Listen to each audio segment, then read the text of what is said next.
Bayangin deh, kalian hidup di Jawa Timur pada abad ke-13. Nah, pada abad itu ada seorang pria dari rakyat jelata yang punya ambisi gila-gilaan. Dia mau jadi raja. Dan gongnya, dia benar-benar berhasil loh. Ini tuh bukan cuma dongeng, tapi ini kisah nyata tentang Ken Arok dan kerajaan Singosari. Salah satu kerajaan paling dramatis dalam sejarah Indonesia. Kenapa sih disebut paling dramatis? Yuk kita saksikan sama-sama. Pada tahun 1222, di wilayah Tumapel yang sekarang kita kenal sebagai Malang, hiduplah seorang aku bernama Tunggul Ametung. Nah, dia ini punya segalanya. Punya kekuasaan, punya harta, bahkan punya istri cantik bernama Ken Dedes. Tapi dia punya satu masalah, yaitu pengawalnya Ken Arok yang punya mimpi sangat besar. Ken Arok ini bukan orang sembarangan. Asalnya memang dari rakyat biasa dari desa Pangkur. Tapi otaknya brilian dan ambisinya tinggi segunung Kawi. Dengan tipu muslihatnya yang licik, dia berhasil loh membunuh Tunggul Ametung dan merebut posisinya. Bahkan dia juga menikahi Ken Dedes. Kejam kan? Iya, tapi ini baru permulaan. Ken Arok nggak puas kalau cuma jadi akumu. Dia dapat dukungan dari para pendeta Hindu dan Buddha. Lalu dia memberontak melawan kerajaan Kediri yang pada saat itu dipimpin oleh Raja Kertajaya. Nah, di pertempuran Ganter pada tahun 1222, Ken Arok ini menang telak. Tumapel merdeka, Kediri takluk, dan lahirlah kerajaan Singosari dengan ibu kota Kutaraja. Lalu Ken Arok akhirnya jadi raja pertama dan yang mendirikan kerajaan Singosari. Tapi ingat gak sih ada pepatah yang bilang karma itu nyata? Nah, ini berlaku loh buat Ken Arok.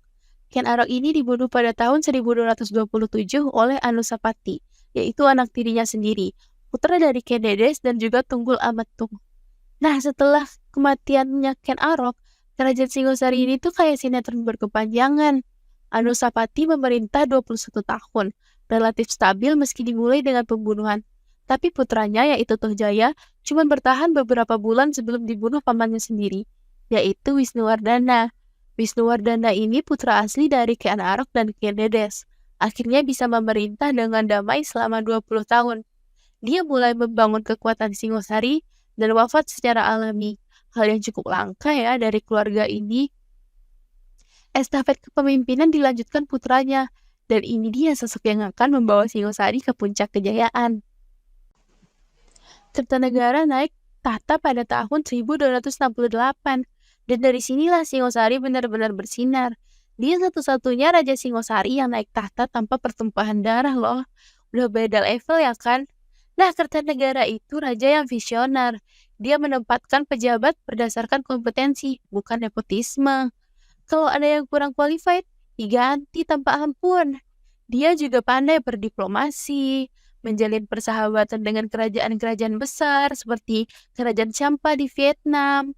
Nah, yang paling epik, ekspedisi Pamalayu tahun 1275 ke Sumatera membuktikan bahwa Singosari ini bukan cuma kuat di Jawa, tapi punya pengaruh maritim hingga ke seberang lautan. Singosari jadi superpower regional di bidang perdagangan dan militer.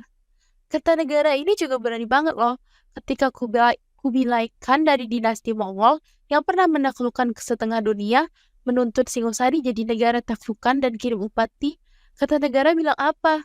Dia tolak langsung semua itu mentah-mentah. Malah utusan Mongol, Mengci, diperlakukan dengan sangat tidak hormat pada tahun 1289. Wajahnya dilukai, lalu dikirim balik ke Cina sebagai penghinaan. Bayangkan keberanian itu melawan kekaisaran Mongol yang menguasai dari Cina sampai Eropa Timur. Tapi seperti kata pepatah, semakin tinggi pohon, semakin kencang anginnya. Nah, ancaman datang dari dua arah nih. Pertama, dari Kubilai Khan yang marah besar, tentu mempersiapkan armada besar untuk menyerang. Kertanegara fokus memperkuat pertahanan maritim dan mempersiapkan armada laut. Tapi dia lupa, musuh paling berbahaya sering datang dari belakang, yaitu Jaya Katwang, keturunan kerajaan Kediri yang dulu dikalahkan Ken Arok. Diam-diam merencanakan pembalasan dendam. Pada tahun 1292, saat Kertanegara sedang khusyuk melakukan upacara keagamaan dan dalam kondisi lengah, Jaya Katwang menyerang. Kertanegara lalu terbunuh dan kerajaan Singosari yang berjaya 70 tahun runtuh dalam sekejap. Ironisnya, pasukan Mongol yang dikirim Kublai Khan baru saja tiba setelah Kertanegara sudah mati dan kerajaan sudah hancur. Tapi cerita nggak berakhir di sini. Raden Wijaya, yaitu menantu dari Kertanegara, punya strategi jenius. Dia bersekutu dengan pasukan Mongol untuk mengalahkan Jayakatwang.